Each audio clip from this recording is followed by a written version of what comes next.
To clean a window screen, remove the screen from its frame and set it down outside on a clean, flat surface. Spray the screen on both sides with a garden hose to remove any loose dirt. For a deeper clean, fill a bucket with 1 gallon, 3.8 liters of water, and 1/4 cup, 59 milliliters of dish soap. If the screen is extra dirty, try replacing the soap with distilled white vinegar or ammonia. Put on rubber gloves before using the solution, especially if you use ammonia. Dip a soft bristle brush in the cleaning solution and gently scrub the screen with it, making sure to focus on any grimy areas. Move the brush in small circular motions.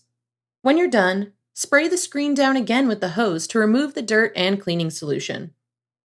Leave your screen out in the sun for 2 to 3 hours to air dry completely before you reinstall it.